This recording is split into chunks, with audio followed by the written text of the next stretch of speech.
on se retrouve aujourd'hui pour la présentation de l'oracle du muséum, qui est donc un oracle qui vient de la petite boutique indépendante française Manufacture des Merveilles et qui nous présente effectivement quelques petites merveilles, et il y en a un petit peu pour tous les goûts. Et donc cet oracle-là, on l'a déjà vu présenter quelques fois.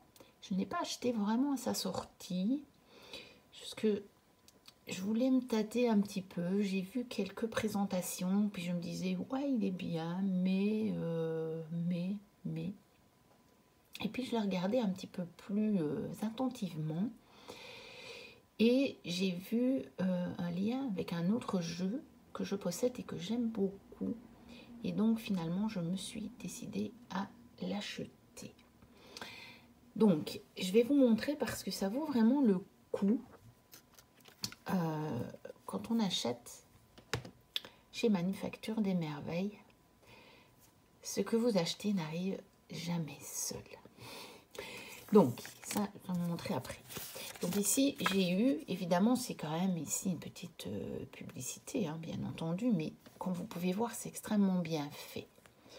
Donc ici, c'est sur le printemps, renaissance de notre dimension spirituelle. Et donc, il nous présente des produits vendus sur leur site et qui ont un lien avec le printemps.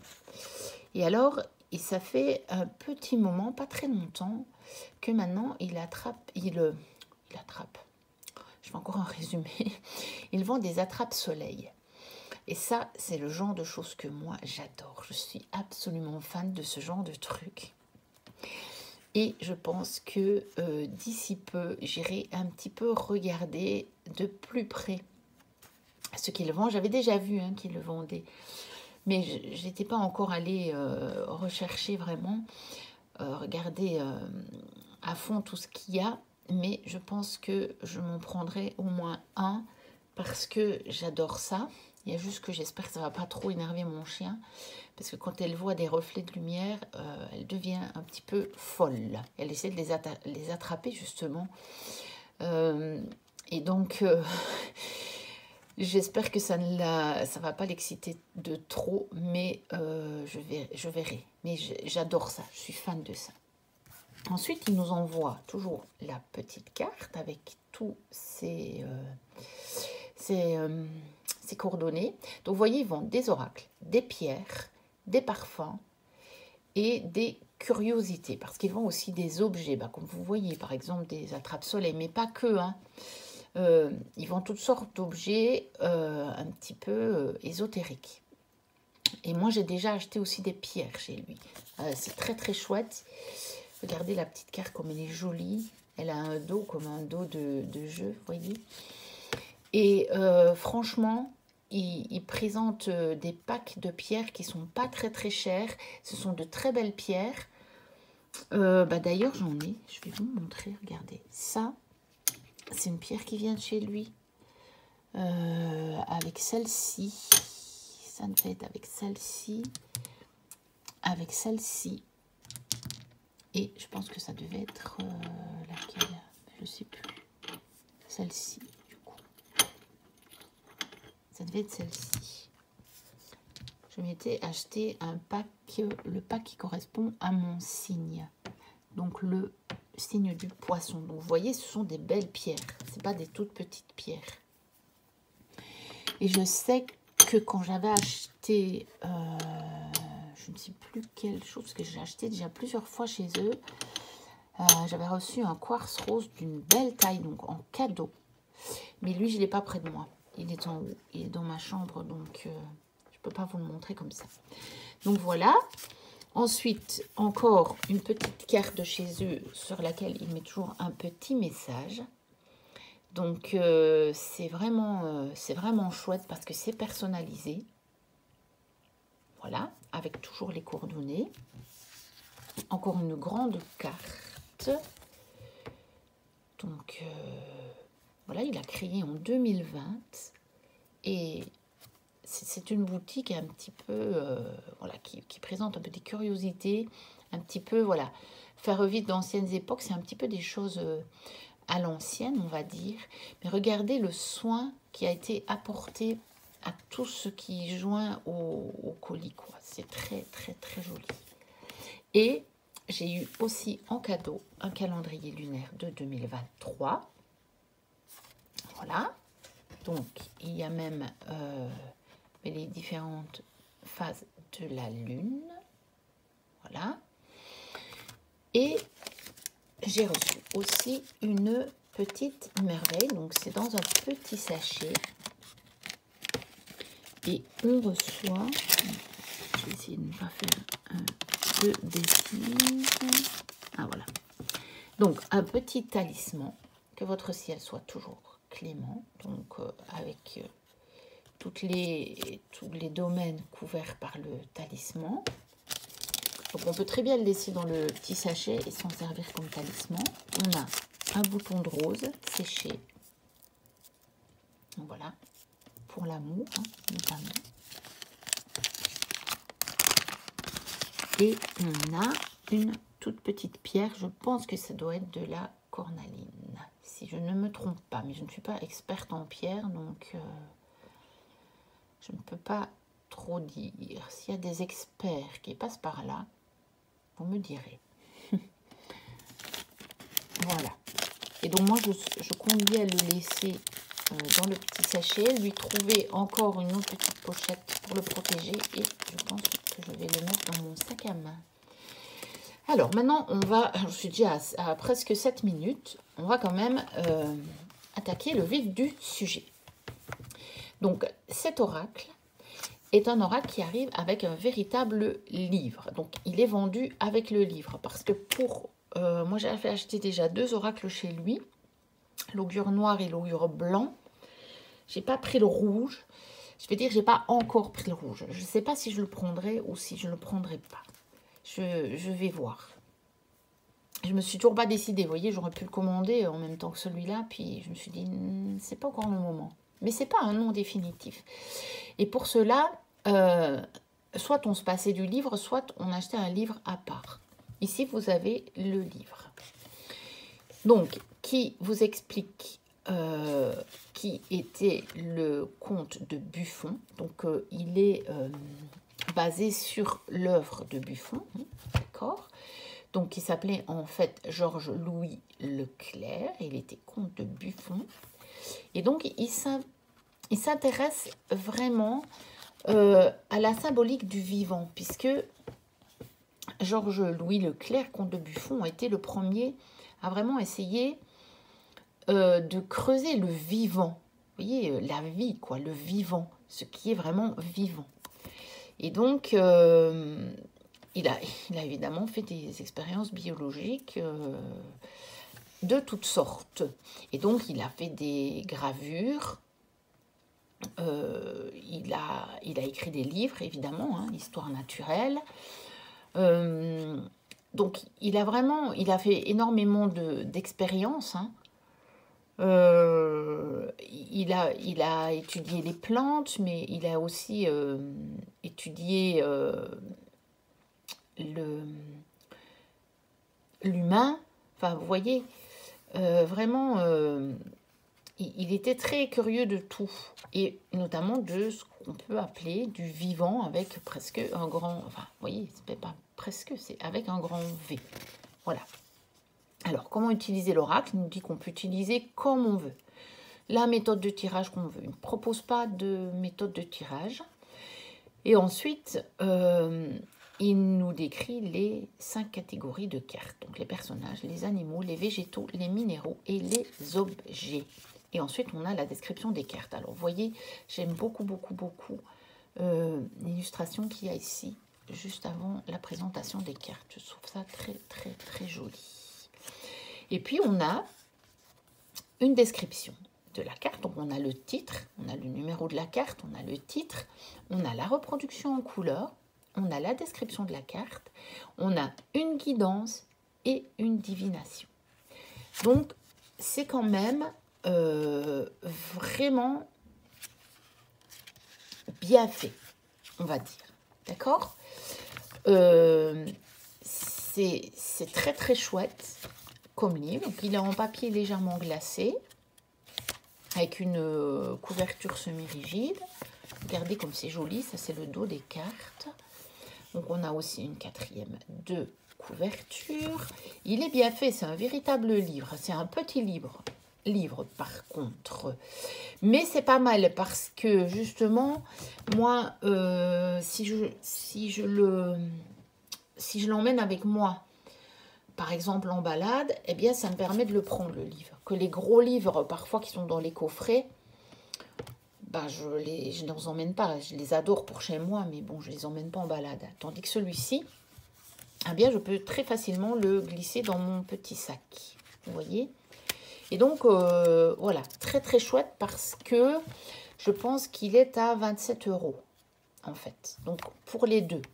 Et c'est quand même de l'auto-édition, quelque part. C'est une petite maison d'édition, on va dire. D'autant qu'il a été conçu et imprimé en France. Et que la qualité des cartes est très très bonne. Bon, ici je m'en suis pas encore beaucoup servi parce que je viens de le recevoir.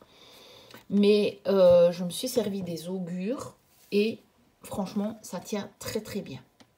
Donc la boîte c'est une box par contre. Mais voilà, elle est un peu plastifiée. Donc c'est comme je dis, ces boîtes là. Oui, elles s'abîment, mais moins vite quand même que les Los Scarabeo. Et puis, ben, on va regarder les cartes. Donc, elles sont plus dans l'ordre parce que je m'en suis quand même déjà servi. Donc, ah oui, bon, elle était justement à l'envers. Ça doit être une de mon dernier tirage. Je vous remontre le dos. J'aime beaucoup avec les plumes de pan comme ça. Et puis le miroir dans lequel apparaît Buffon, le comte de Buffon. Donc, nous avons la jeune femme et donc on a deux mots-clés déjà sur la carte. Et vous voyez les illustrations, elles sont un peu à l'ancienne. Il fait un peu romantique ce jeu, je trouve. Il y a beaucoup de fleurs. C'est normal évidemment puisque c'est l'exploration du vivant, mais finalement il me plaît bien. Il me plaît vraiment bien. Ensuite, les singes. Vous voyez, là on a trois mots-clés. La dame en deuil. Donc, des illustrations toujours un peu à l'ancienne. L'enfant perdu.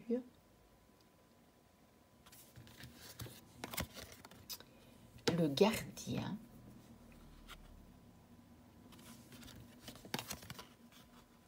Le directeur.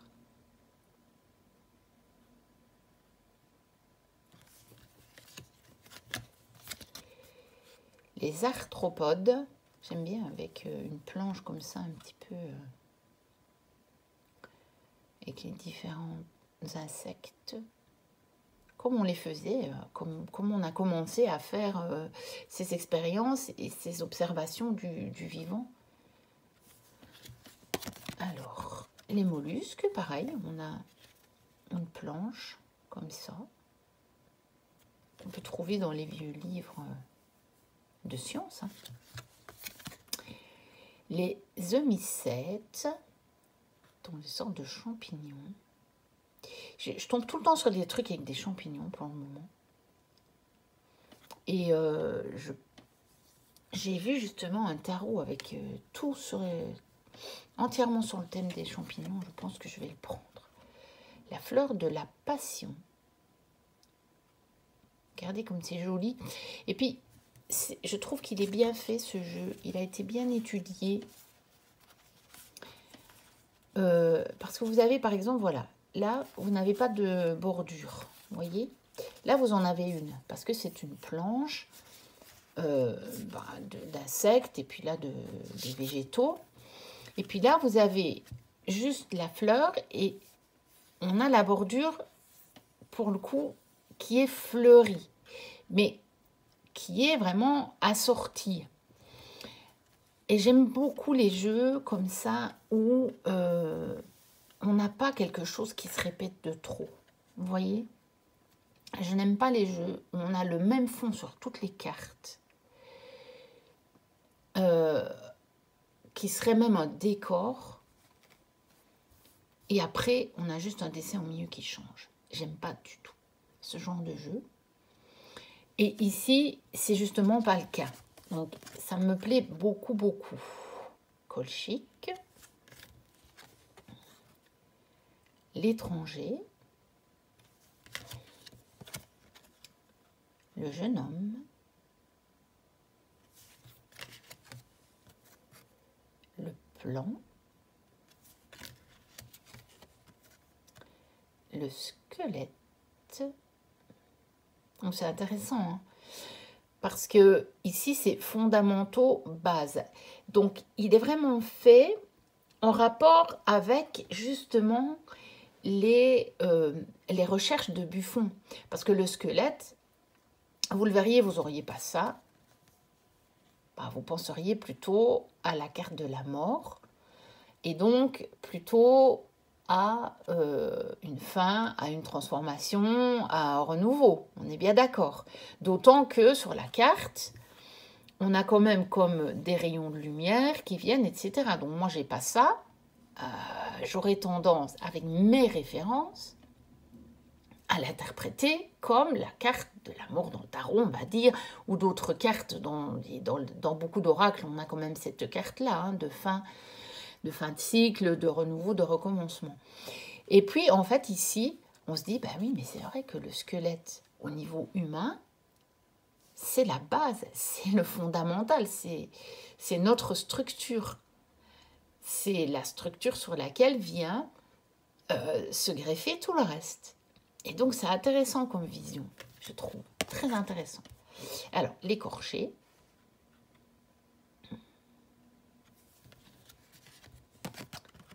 L'élégante dame. Les fauves. Les oiseaux. Elle est magnifique, celle-ci. Elle est très, très colorée. On se croirait un petit peu... vous savez, dans certains parcs, enfin, je ne sais pas s'il y a ça dans beaucoup de parcs, mais en tout cas, à l'endroit où je vais en vacances, dans la ville où je pars en vacances depuis mon enfance, il y a un parc municipal qui n'est pas très très grand, et il y a une petite serre avec des fleurs tropicales, et puis il y a aussi quelques oiseaux, notamment dans cette serre en volière. Et il y a des oiseaux dans d'autres endroits. Et quand je regarde cette carte, ça me fait vraiment penser à ça. Quand on allait, parce qu'à chaque fois qu'on allait au parc, on allait faire un tour dans la serre. Et ça me fait vraiment penser à ça, en fait. C'est très, très joli. Ensuite, le nécessiteux.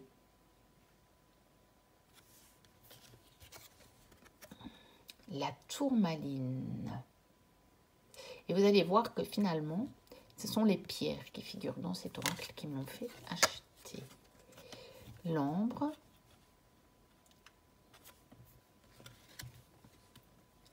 L'améthyste. Je la trouve magnifique, cette carte.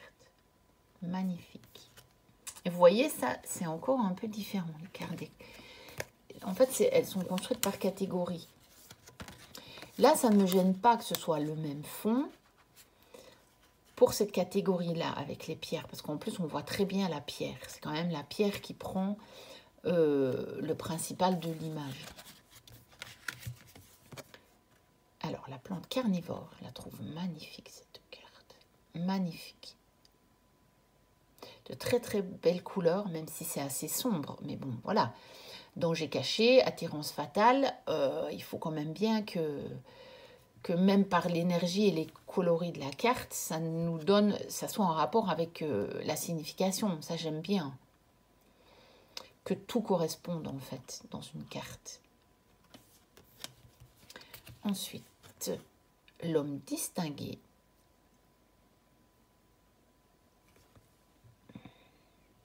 Je regarde. pas ce que c'est la plante qui est là. Est-ce que c'est un oiseau de paradis ou pas? Je ne sais pas, il faudra que je creuse.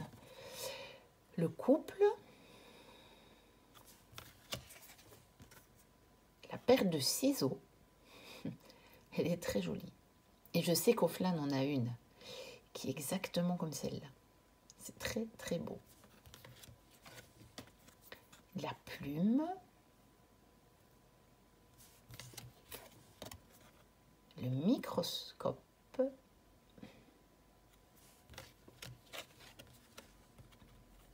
L'aigle marine.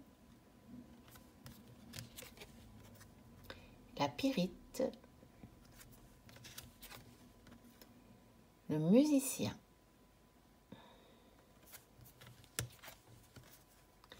Le vendeur. Ça, je trouve que c'est intéressant aussi d'avoir cette carte, d'avoir ces cartes-là dans un oracle. Ça peut être très, très intéressant. La rose ancienne, c'est beau. C'est magnifique. Moi, je me souviens que ma mère, elle a des bouquins, je pense qu'elle les a encore, en tout cas, elle avait des bouquins comme ça quand j'étais petite. Des bouquins sur les plantes, parce qu'elle a toujours aimé ça. Ma mère, c'est une magicienne verte. Hein. Elle fait de la magie verte depuis toujours, sans se targuer de faire de la magie verte. Mais elle a toujours utilisé la magie des plantes. Et donc, elle s'est toujours intéressée à ça. Et elle avait des bouquins sur lesquels figurait, parce qu'à l'époque, on mettait plus des dessins comme ça sur les livres que des photos comme on fait maintenant. Et donc, ça me rappelle vraiment, ça me replonge tout à fait là-dedans, dans cette ambiance-là. Alors, l'iris. La grenade. Je vais la mettre là. Je vous montrerai pourquoi après. La violette, qui est une fleur que j'adore. Le quartz fumé, ça, c'est c'est une pierre que j'aime beaucoup. Là. Là. Et celle-ci qui doit en être aussi. Ma grosse pierre, offerte par ma fille. Et qui est donc extrêmement précieuse à mes yeux et qui reste près de moi en permanence sur ma table de tirage. Le grenat, le coquelicot et les lépidoptères. Alors maintenant je vais vous dire, je vous ai expliqué pourquoi finalement je me suis décidée à acheter ce jeu. Je vais vous montrer. Voilà. Moi, je les ai à peu près toutes. De toute façon, c'est pas vraiment pour vous faire une comparaison. Donc voilà. Donc quand j'ai vu les cartes des pierres de cet oracle, c'est ces cartes-là qui m'ont vraiment décidé à l'acheter, me disant c'est vraiment un jeu intéressant parce qu'il couvre beaucoup de choses. Des jeux sur les pierres, j'en ai quelques-uns. Et donc ici, il n'a que quelques pierres. Mais c'était pas à cause de ça. Donc vous allez comprendre pourquoi j'ai mis de côté cette carte d'Iris. Parce que le jeu auquel j'ai pensé est un jeu d'Iris Elinak, qui est donc l'oracle de Marie-Madeleine. Voilà, l'oracle mystique de Marie-Madeleine. Et j'y ai pensé parce qu'il possède aussi les cartes. Des cartes, quelques cartes, vous voyez, avec des pierres. Et en réalité, je me suis dit, c'est peut-être une idée un peu folle, mais j'aime bien essayer des choses un peu folles. Je me suis dit que j'allais essayer de mixer les deux oracles. Je ne l'ai pas encore fait, mais je pense qu'ils vont matcher très bien. Parce que on a ce jeu qui est un jeu un petit peu couteau suisse, on va dire, hein, qui peut faire un peu de la guidance et de la divination. Et puis on a l'oracle de Marie-Madeleine qui est vraiment orienté, beaucoup plus spirituel, beaucoup plus, de toute façon, guidance, pas vraiment divination, bien que je vous ferai un jour une vidéo sur la différence que je fais entre les deux, qui n'est pas énorme finalement. Tout est lié. Je vous ai dit, moi je ne fais pas des choses très... Je ne sépare pas les choses clairement. Je trouve que les différents domaines interagissent ensemble, mais où vous n'allez pas trouver des cartes vraiment d'événements, rencontres, ou ce genre de choses-là. C'est plus axé sur une réflexion, sur le spirituel, sur la bénédiction. Vous voyez, là, on parle de l'amour, là, on parle de la bénédiction. Là, on parle d'une vérité. Là, on parle de la joie, de l'optimisme. Voilà. Et je me suis dit que de mélanger les deux pourrait donner des résultats vraiment intéressants, dans le sens où on pourrait vraiment faire le tour d'une question, avec probablement au départ celui-là et compléter avec Marie-Madeleine pour peut-être trouver le sens un petit peu plus spirituel, vous voyez, un peu plus élevé. Donc voilà. C'était finalement une longue présentation, mais j'avais vraiment envie de vous montrer un petit peu tous les détails de ce jeu, de ce qu'on recevait avec, et puis de vous montrer ce mix que j'ai envie de faire avec l'oracle de Marie-Madeleine. N'hésitez pas à liker, à commenter et à me dire ce que vous en avez pensé, si vous l'avez acheté. Je sais que plusieurs personnes qui ont une chaîne l'ont acheté. Et puis à vous abonner si ce n'est déjà fait, si mon contenu vous plaît, bien entendu. Moi, je vous dis à très bientôt pour une prochaine vidéo. Et d'ici là, portez-vous bien. Bye bye.